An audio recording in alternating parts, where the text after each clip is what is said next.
Okay, take it away, Chemo. All right, hello everyone. We're very happy today to begin the first of our three-part series on digitization with ʻUluʻulu Assistant Archivist Kuʻualoha. We'll be talking about ethical issues encountered by ʻUluʻulu, the Henry Kuʻualoha Giugni Moving Image Archive of Hawaii, in their invaluable digitization work. That is always a mouthful for me. However, before we get to Koa, I'd like to give you a little heads up about the second and third parts of our series. Coming up on Thursday, August 15th is part 2, and we'll be having Dan Blackaby, Reference and Instructional Services Librarian at the William S. Richardson School of Law, presenting a talk entitled IP and Copyright in an AI World. So we look forward to that. And then on September 19th, part 3 will feature Clement Bautista and Gina Vergara Bautista from Hawaii's Plantation Village. And they'll be talking about, I've lost it. Maybe Gwen, you can step in. They're going to be talking about the digitization work that they've done at Hawaii's Plantation Village and how they've funded it and how they used volunteers to get the work done. Great, thank you. So to introduce today's presenter, Kuʻualoha is Kanaka Oiwi, and his family comes from Oahu, Hawaii Island, and Minnesota. Koa holds a BA in political science and a master's degree in library and information science from the University of Hawaii at Manoa. As the assistant archivist for cataloging at ʻUluʻulu, Koa is responsible for all cataloging duties at the archive and is implementing Hawaiian culture and practice into his work. Koa's interests are Pacific archives, indigenous and Pacific science fiction, Hawaiian ike and culture, and cataloging in a way that better reflects indigenous knowledge systems. I might add, he is also a walking encyclopedia of punk rock music, so you want to know anything punk, Koa is your go-to guy. In the program description, that Koa sent to our committee, he wrote, quote, "With the capability of digitizing analog material, archives are becoming more accessible with remote access to these collections. Digitization is a great tool, but is not perfect and brings more challenges for archivists to think about." So in this presentation today, Koa will discuss the work ʻUluʻulu does in digitizing and making accessible analog moving image formats and the challenges they face as a digital archive. Koa, I'm going to turn the mic over to you, so whenever you're ready, you can begin. Hey, I guess I'll start. Aloha mai kako, o koa ko'uino, no waiawa kai mai ko'u ohana. My name is Kuʻualoha, and my family comes from an ahupua'a called Waiawa, and it's Mauka, just Mauka of Pu'uloa. And I'm so glad to be here to talk about, I'll be doing ethics, but also challenges we face as an archive, which brings up ethical questions. Yes, I love punk rock. I love every kind of music, even country. And every time today somebody said waiting room, I had the Fugazi song called Waiting Room stuck in my head. I'm also grew up in Virginia, right outside of DC.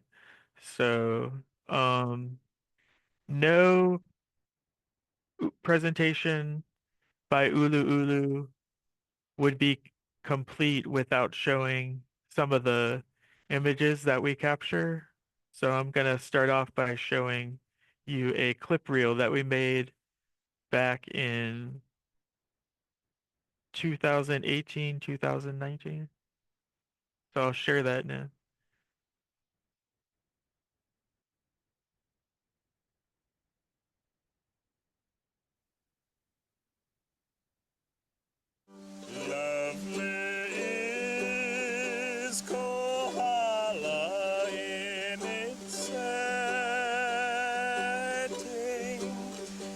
Nestled neath the hills and floating mist,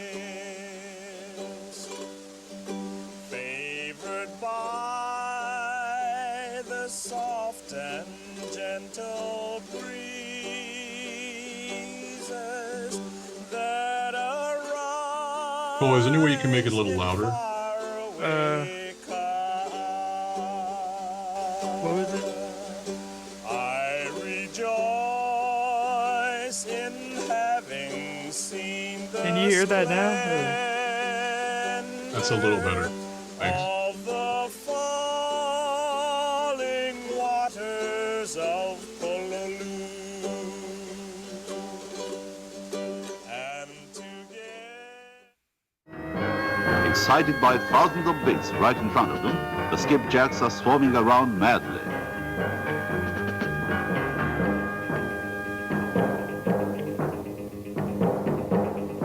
It takes only a short time to catch a school of skipjacks. All's finished normally in a matter of 5 minutes, or less than half an hour at longest.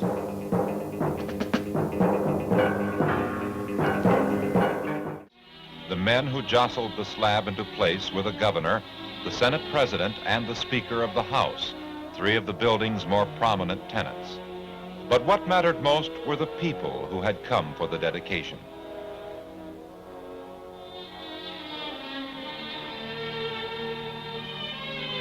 They were there by open invitation, welcomed for the purpose of taking possession. The governor had said, "We are a free people. We are an open society. We invite all to watch our legislative deliberations, to share in our burdens and our sorrows, as well as our delights and our pleasures. We welcome you. E komo mai. The house is yours." Diseases introduced to Hawaii were taking a drastic toll on the native Hawaiian population. One of the most devastating was leprosy, not simply because of the numbers it affected, but because of the social response it elicited.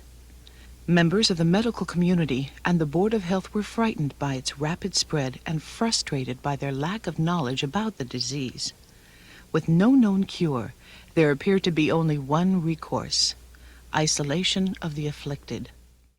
So nice, life would be so nice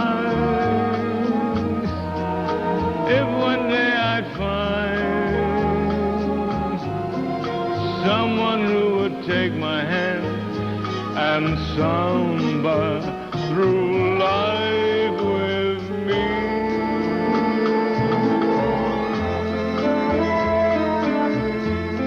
But things are different today, Grandpa. I mean, like, what's wrong with being an actor? You know, you should be a doctor like your father. Why do you want to be an actor? Because, Grandpa, I'm a wild and crazy guy. That's why. Watch this, okay? Okay. All right, freeze. Don't move. McGarrett 5-0 you under arrest. Hey, Wallach, what did you let at McGarrett? I don't do nothing. Search my body. I'm innocent. Sure you're innocent. Book 'em, Dano. Jaywalking 1st degree. Get him out of my sight. Pretty good, Grandpa. What you think? Oh, you kids today are nuts. And a lot of Hawaiians cannot cope with the dual culture, like I'm adjusting to. I feel that we lost touch with a lot of our lands because it got ripped off, got adverse possessed. We call it legal stealing. I feel about our natural environment, how people are very abusive and cruel with each other on land. They can be cruel in the ocean too. It was a night of big entrances in big cars. With some special touches you would only see at Nāhoku Hanohano. A night of dramatic arrivals, whether in limousines or simpler modes of transportation. You could feel the aloha and see it in lots of big smiles.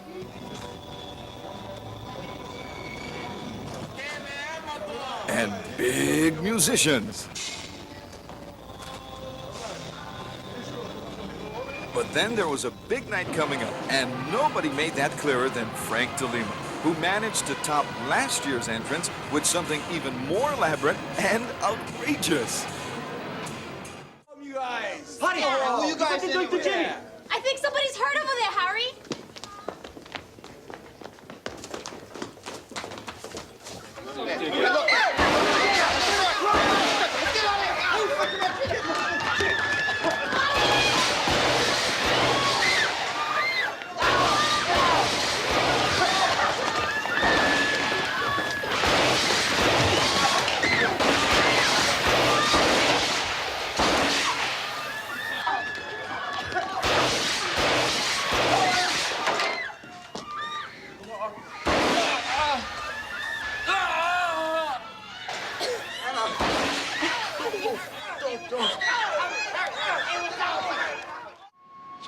lot of the history of sumo in Hawaii got lost in the ground because of the war. After the war, a stable master from Japan, whose name was Takasago, wanted to introduce the way of sumo to the Western world. Since 1962, we had 8 different goodwill tournaments in Hawaii before sumo was introduced to the rest of the world. Aloha kupua, piri ke kino, kapua mili mili, a kapu vai.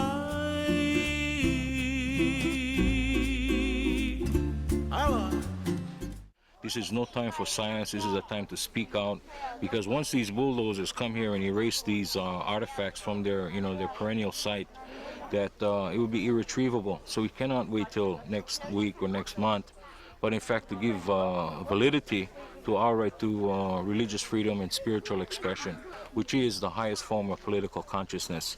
So again, there's a lot of challenges that are being issued here, and again, it's determining things in a peaceful way that we need to resolve without this further desecration and destruction of these cultural treasures. As the strike heads into its 19th day, retroactive pay for the first 2 years of the contract continues to be a sticking point. Lum says the union has not agreed to retention bonuses as a way around the retroactive pay issue. She says the union is doing everything it can to settle the strike, and she says the union is hopeful that a meeting tomorrow will produce a settlement. And one question though. I would like to know, what is the most sacred spot in Molokai? The whole thing is sacred. Everything. Just like every island, every part of Hawaii is sacred. There is not one place more sacred than the other. Everything is sacred. Everything.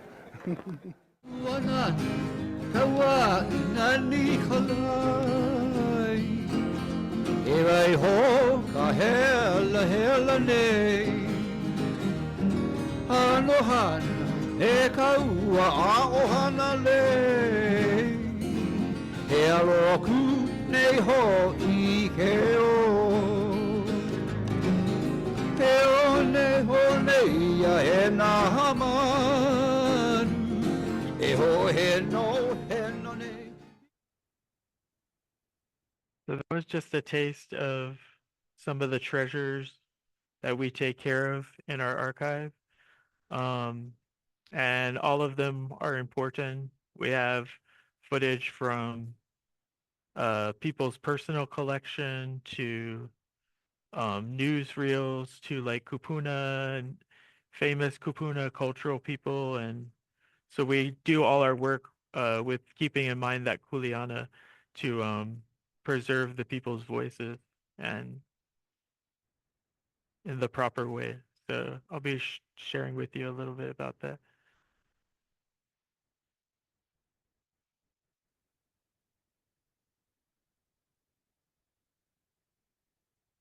Can you see my screen?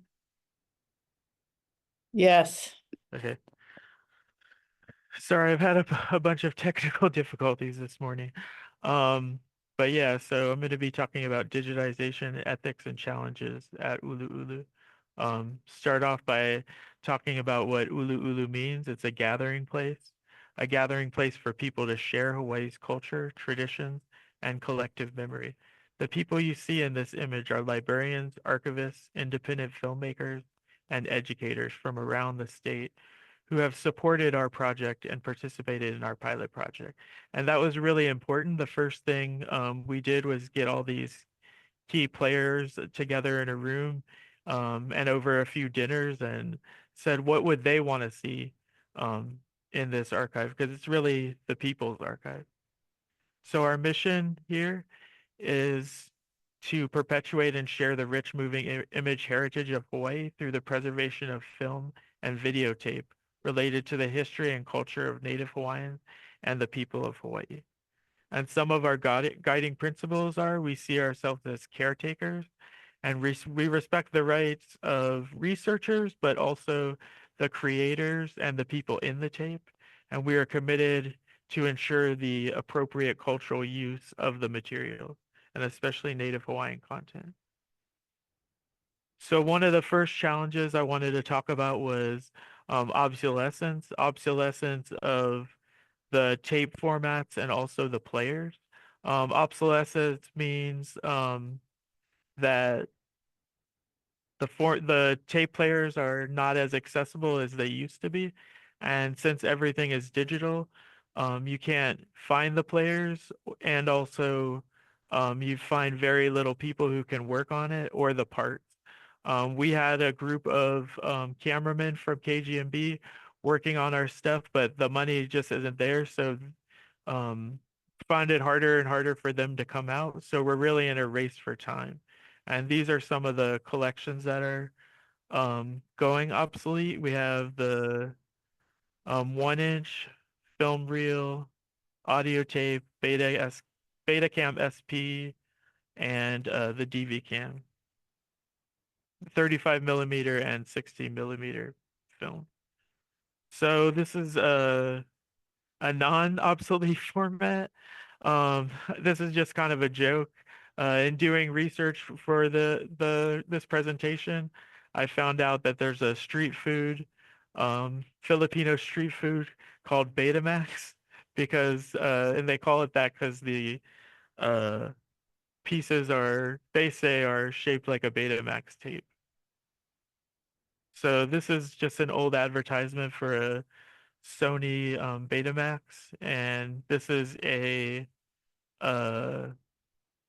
3/4 inch pneumatic machine, and so they're really old, and um, to find parts is hard, and to find people to work on it is few too, because so we're really in a race for time to get everything digitized. And I just wanted to, in the past and I revisited it for this presentation, Australia National Sound and Moving Image Archive put out this about 20-page report called Deadline 2025. And it talks about, because of this obsolescence, they're marking 2025 as a point of no return, where a lot of the images on these obsolete tapes will be harder and harder to capture the images off these tapes. And some archives are really following this to a T, and they're shutting down all other operations. They don't offer reference. All their time and money is dedicated to digitizing the tapes on and the other obsolete formats. And we're not doing that because reference is very important, but we are looking at 80% of Hawaii's film and tape media being lost because of the climate here in Hawaii, because stations threw the images away, and because of this obsolescence. So we really we're still dedicating time to reference, because that is very important. But one thing we're doing to address this is we get grants and work with vendors on mass digitization projects. And one of our interns uh, commented that it's really cool that we have so much videotape, and we're focusing on videotape because videotape um, will really be, because of the videotape will be really lost, because you can't just film. You can look at the actual film and see the images, but with magnetic tape you can't see that. So that's a huge challenge. The next thing I'm going to talk about is ownership and copyright. And we're in a day and age where people, especially young people, think everything is for free and access is open. And this is a huge challenge. Teaching people that they should ask permission and the process of asking permission. But for ʻUluʻulu, the copyright remains with the original donor and the creator. And we also include a watermark on the player of our current website. And on the future website, we'll have a copyright burned in, and this will hopefully burn into the image, and this will hopefully deter people from downloading it and posting it. But we'll at least be able to see if they got it from us, whether they or not they got it from us. Oops. And this is an image. The video won't play, but I got this um, video off of YouTube, and I'm sure you've seen it a lot, especially if you're on social media. This is an instance. This person didn't get the video from us. In this case, I know exactly who put this video out, and it was a former Manoa student who downloaded all their content and now puts it up on YouTube and social media. And I particularly brought this image up because you'll see that this cultural kinfolk is not a Hawaii organization, and they put this up on YouTube and they put their watermark on it. And in the credits, they did not cite where it's from, and they also said contact us for licensing. So it's so far gone from once it's out there, the images are kind of lost, and it's so far gone that it's just kind of out of control in my opinion. And my friends always say every time they see these videos posted on Instagram that I ruin this for them because they know that these were not collected in a Pono way. And again, people are posting these images on TikTok, Instagram, Facebook without permission. And it's kind of a shame because the creators of these images really want to share their work. That's why they made this for the people. But they just want to be asked and they want proper access, credit. One of the collections that we have is Victoria Keith Production. She was a filmmaker from the 70s and 80s, and she digitized a lot of her tapes through us. And then once they're digitized, the donor can do what they want with it. So Victoria Keith decided to put it on YouTube, put the images on YouTube, and a local Hawaii clothing company took one of her films and uploaded it to Instagram without permission. And I contacted them and she contacted them, and we got no response, and they didn't take the video down. So it's kind of really something that I personally, as a moving image archivist, kind of try to address. A lot of times I'm talking to these social influencers. I kind of have put it in a cultural way. So ʻUluʻulu is forest, and in Hawaiian way of thinking, there's few different realms, and two of those of the world, and two of those are the Wao Kanaka, the realm of the people, and the Wao Akua, the realm of the gods. And when you go to the forest, you don't just go into the forest, you stop, acknowledge it, and ask for permission. I really like this description of the vow Akua. Akua is God, that the nonprofit Hui Malama Ike Ala Ulili on the Big Island included on their website. So they say, as you continue your ascent along the Ala Ulili, you now leave the Val Kanaka, the realm of Kanaka, where people reside and cultivate the land, and enter into the Wauakua, the realm of the Akua. As you enter into this realm, be aware that this is where many of the sacred elemental processes take place that ensure and maintain the well-being of our Aina. The Wauakua requires that we adhere to proper protocols of this place and remain conscious of our place as Kanaka in the realm of the gods.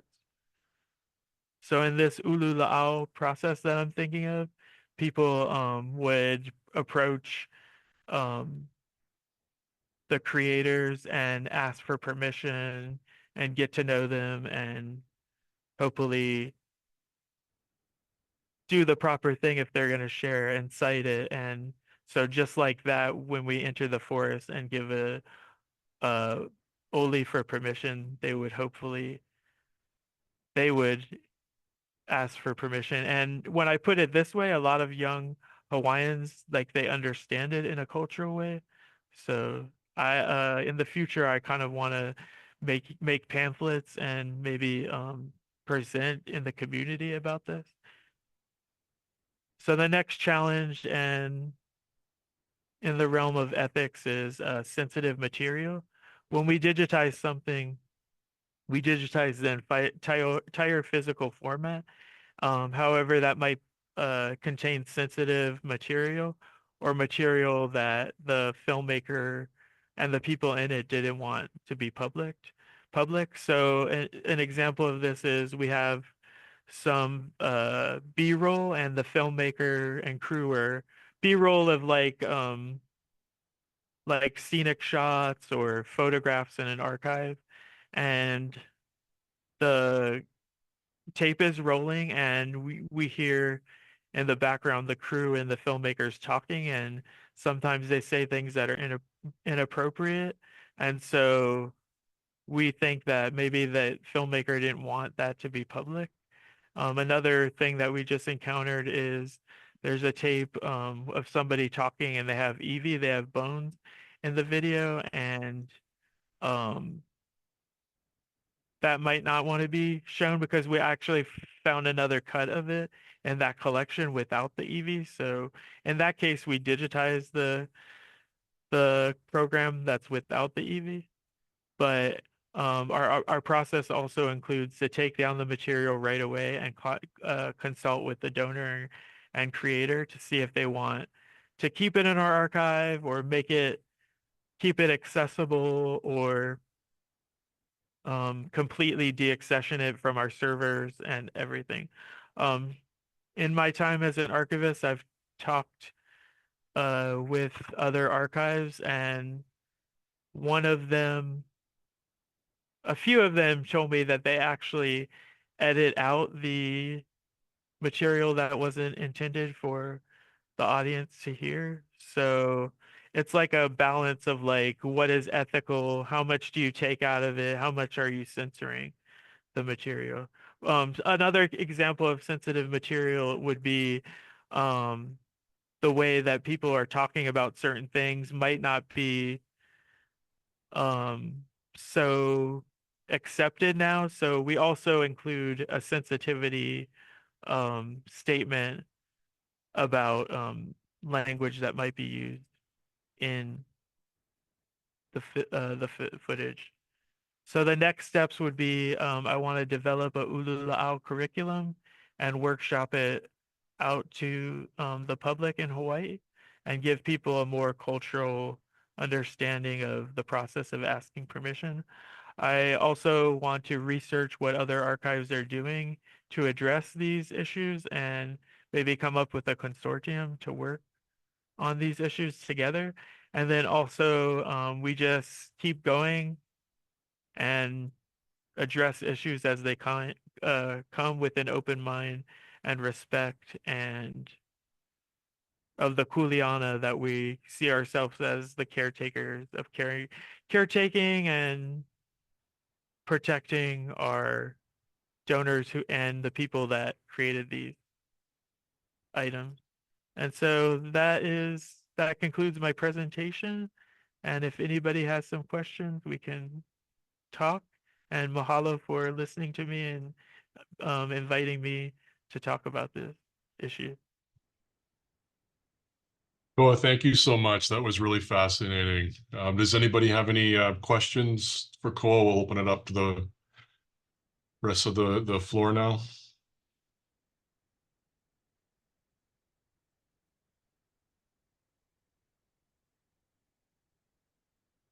I see Lynette had a question. Oh, sorry. And Andrew Wertheimer. Oh, so is somebody monitoring chat? Let me see. I saw them raise their hand. Oh, yeah. Oh no, I was clapping, sorry. Okay, mahalo. Oh, and Andrew was probably clapping too. Well, I had a question. So you mentioned that I think you said the stat was about 80% of kind of Hawaii's video content has been lost. So I know that you guys, to try and help alleviate that, you guys offer or have done community workshops. Can you talk a bit about that? About your kind of ʻUluʻulu's outreach? Yeah, so we'll do anything for outreach. We go into the communities, the public libraries, and we've curated film showings at archives, at public libraries. We also are part of a community that is training archives and archivists and just community groups how to take care of these materials. And then we're also presenting to like government groups and other groups that might have these items so they know either if they have information how to take care of it to eventually give to us or um, just give to us right away. We also we just did some screenings as part of FestPack where we were part of the group. It was and so it was a film festival curated for, by filmmakers, showing filmmakers' works from across the Pacific. And then we also showed a film that our founder, Heather Giugni, did. We also every year do a film showing at Hawaii International Film Festival on different themes. We've done one on Kuʻualoha and documenting activism. And then one that we really did that was really fun is we had a bunch of orphan silent film where we don't know who it's open access because we don't know who the creators are, but it's all this film from like the 50s and it's silent. And we had Karen Kiave Hawaii and I forget the other woman. And they talked over the film and made commentary and played music. And it was really a fun time. So look out for that. I think HIF this year is in October. And it's always a free event at HIF. Sorry, I know Andrew Wertheimer's had his hand up. Very patient. Andrew, go ahead. So yeah, actually, the hand originally was clapping, but since there's that opening, anyway, first, Cole, it's great presentation, and thank you so much for sharing all of the amazing work that you're doing at ʻUluʻulu, and again reminding us of these important questions. I mean, I just had like two comments and then a question.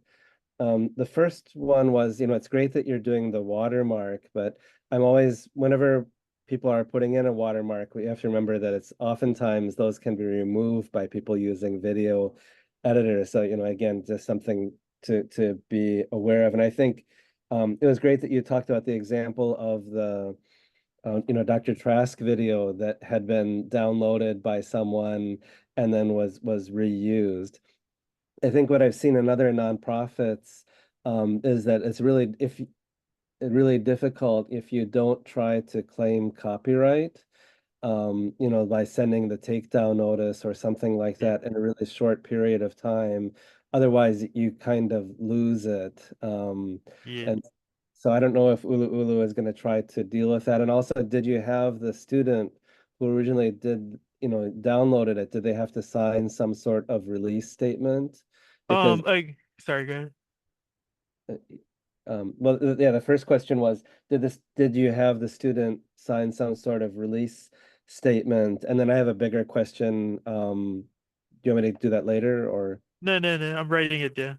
Okay, so the other question was, I got really excited when you talked about like you're trying to work with some other people to try to put together some sort of like Pono practices on dealing with intellectual property. And I was just wondering if you could just share, if there, where that's going, if there is any progress or, yeah, just what any update would be great, because I think that's a really important thing, and it takes time and resources, and but if you don't have that kind of infrastructure, it's then hard to enforce, and then you have those kind of problems. So thanks. First of all, thank you for your question. I want to be clear that that person that is downloaded the Haunani Trask video and now groups have picked it up, they did not get that from ʻUluʻulu.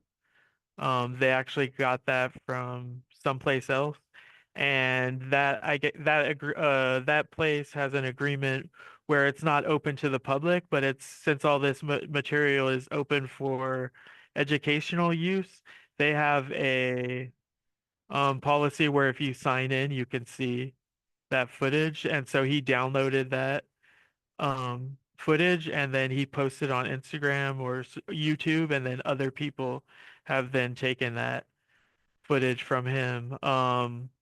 One thing we do too is like, yeah, again, like since the copyright holder maintains the copyright, uh, they have the actual rights to make those copyright claims.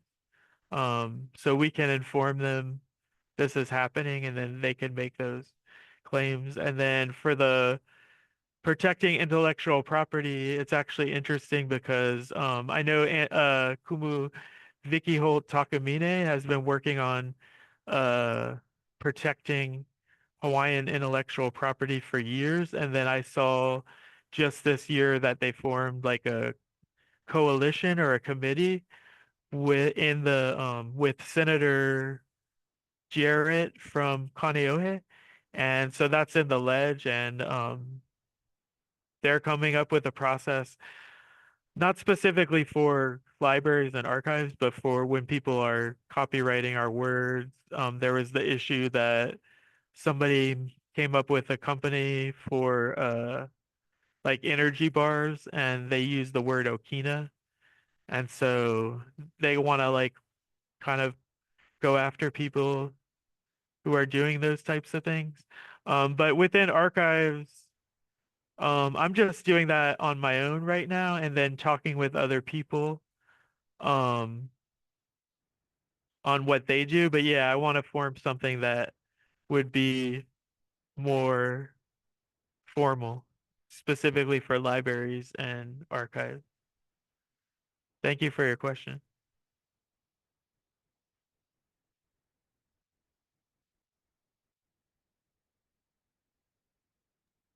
Gwen, you had a question?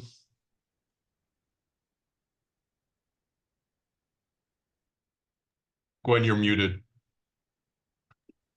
Thanks, Kimo. Koa, thank you very much for your presentation. One of the things that you touched on in your talk was about how, you know, the ethical issue of what to do with the sensitive content, like images of EEV or people talking who obviously don't intend for their words to be broadcast to everyone. So I think what that all points to is the importance of archivists who have some subject expertise in dealing with the materials. And I can easily see, you know, part of the purpose of having this series that we're doing is to help people who are trying to do digitization projects understand some of the issues involved. So a small archive that might have a small collection of videos, for example, and they send them off to some contractor to get them digitized, really probably needs to have somebody who has some subject matter expertise look through the videos before they upload them or make them publicly available. Can you comment a little bit about the subject expertise, and do you folks at ʻUluʻulu go to outside experts when you don't have somebody on staff who knows about something? That's a good point. So everything that gets digitized is seen by two people. One is Rabio Mora, our media specialist, and then after that I have to watch it very carefully and create metadata around the item. So my background as being I guess I'll call myself, I feel uncomfortable with this, being a cultural practitioner and connected to the political Hawaiian community. If something I see, I might flag it but it really goes back to with ʻUluʻulu's process. And then and then I do consult with the community for information on what is in the footage if I don't know what it is, or people who are in it. But then as things come up, we do give the final say to the person who donated the material, and a lot of times they don't want it up, so we'll just deaccession the item. But thank you for that question. I see, Betsy, you have your hand up. Yes, I just wanted to mention, thinking about the public education aspect. I just wanted to say that I thought your metaphor of asking permission when you enter the forest was really powerful. And I could really see, say, if you were going to give a presentation here at Mockwell Library, and you are very welcome to anytime, you know, starting with that metaphor, you know, entering the forest of information, which is really creations, not really just information, you know, and asking permission and having that respectful way of walking through the creations and information that we have. So I just wanted to say that I thought it was excellent. So I think I would recommend making that part of your educational thrust for sure. Cool. Thank you for that comment. And I think, yeah, people can really relate to seeing it that way. That in one hand it is, in one hand it is open to anybody, but there's a process of attaining, whether you're going into the forest to collect, there's a process of obtaining that thing. You ask for permission, or even when you want to join a halau, you have to go to the kumu and ask permission. So people really understand when you put it in that context. So yeah, I'll be headed out to your library when I start doing that, I guess. Thank you for your comment.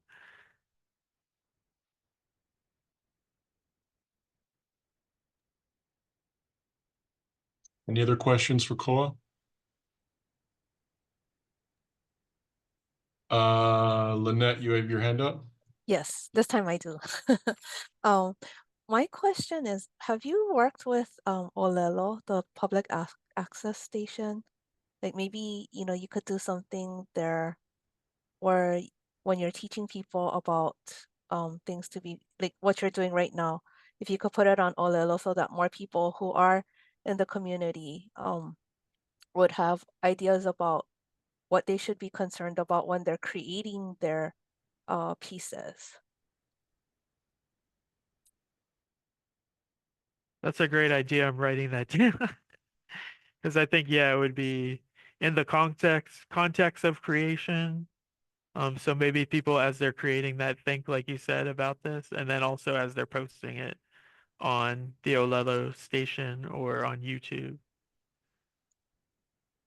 Because I think that way you would have like, you know, the people who do watch ʻUluʻulu, the public access stations, and they're involved in creating those things too, you know, they'll have a better idea. And like you said, you're in the process of trying to digitize things that you have a deadline for, like the 2025 thing too.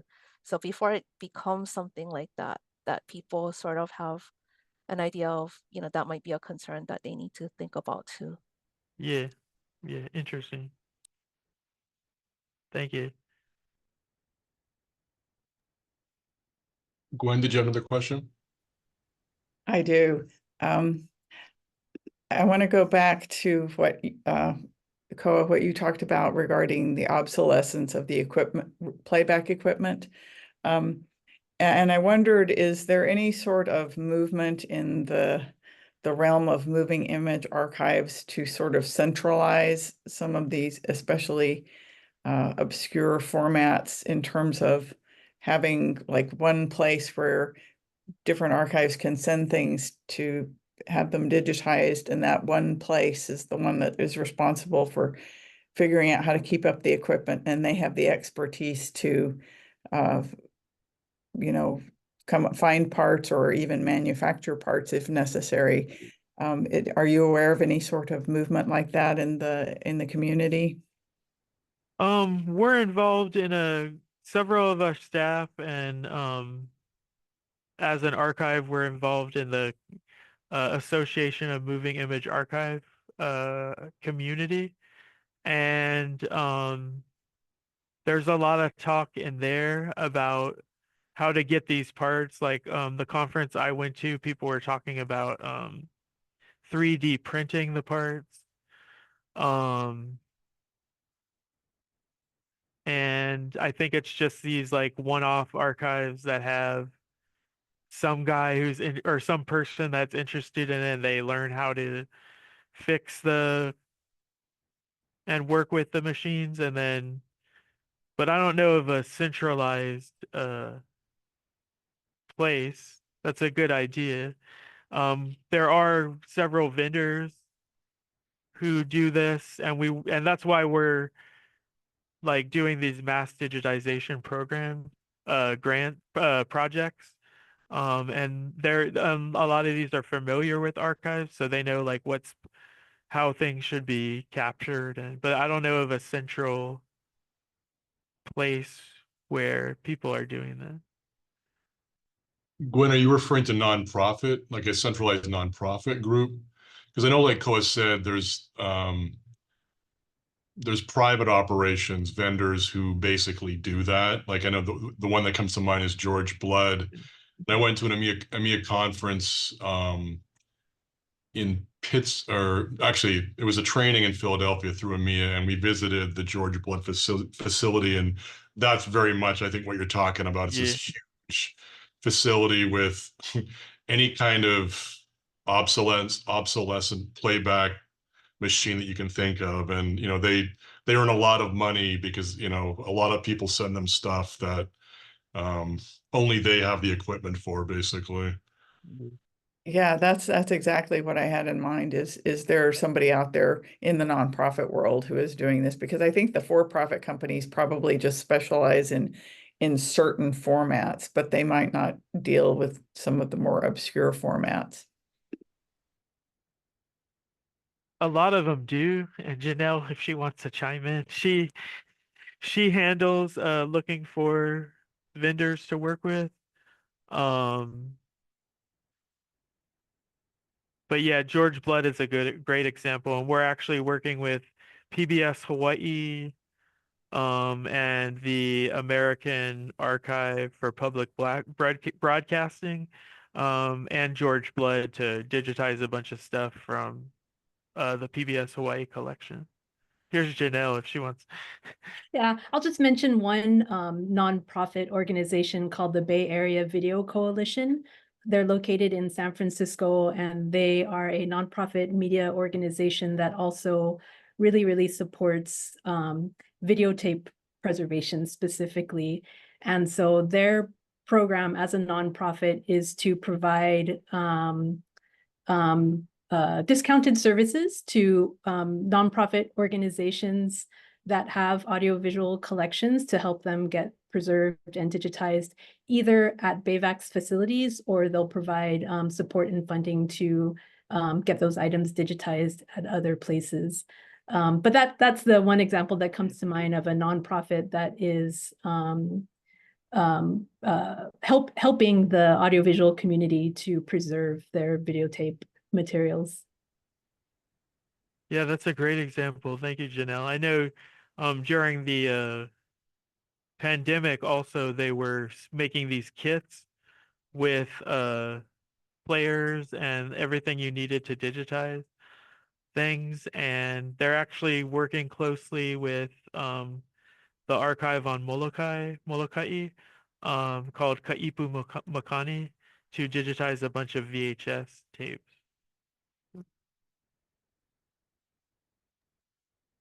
Andrew Wertheimer put in the chat, I wish that HSPLS might develop something like what DC did with the memory lab. IMLS funded. I believe ʻUluʻulu is a partner in that.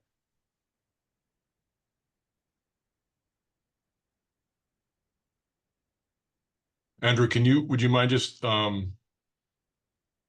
explaining briefly what that is? So I just shared the link to this memory lab network. So I think DC Public Library and others several years ago received an IMLS grant, and it was kind of the idea to create a place where people, individuals can try to digitize their own, like maybe they have a ceremony, video or something that they want to digitize.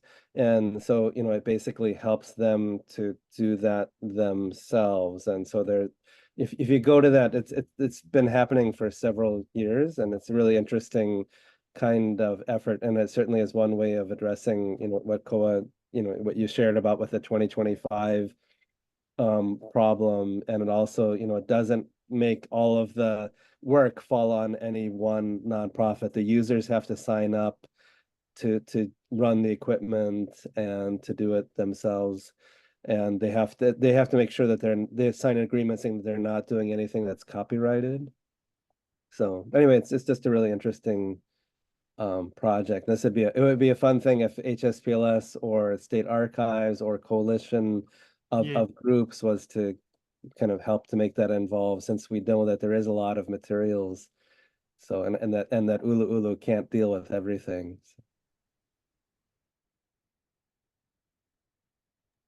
Thanks, Andrea. I had never heard of that before. That's awesome. Writing that down. Yeah, thank you. Any other questions, comments? Anybody else from ʻUluʻulu want to hop in?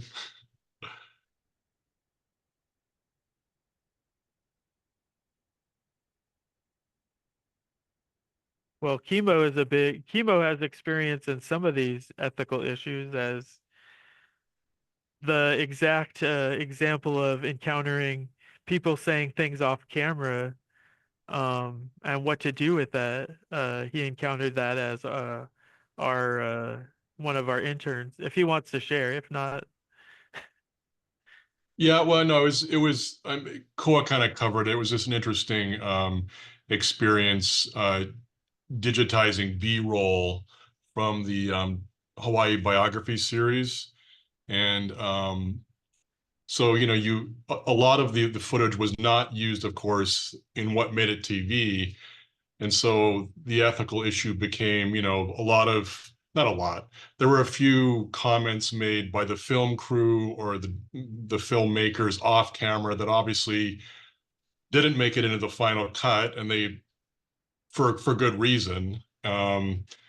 And so then it became a question of, do we want to digitize this, because all this material was being sent to the American Archive of Public Broadcasting and then the Library of Congress for preservation, and be put up on the internet where anybody around the world could access it, theoretically. So ultimately, like Koa said, we consulted with the filmmaker, or Koa did, and the filmmaker asked that we not include it, is what I believe the result was. So, it was a very interesting issue that you don't think about, but of course B-roll, has those kind of issues. And then we did send it on to AAPB too. Yeah, once those episodes are removed.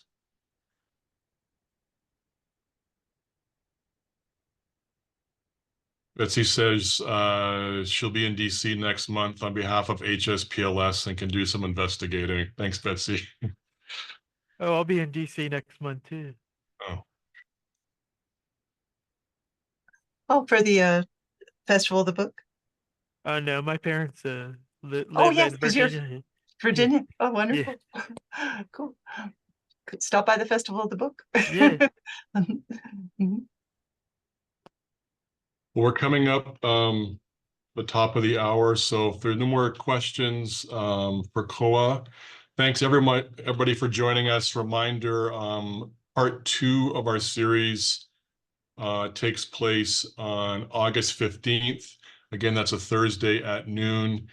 Dan Blackaby will be joining us for IP and copyright in an AI world. So we look forward to that, and we hope you will join us. Thanks very much, Koa, for joining us. Thanks to all of you for joining us as well. And everybody have a great day. Thanks, Koa.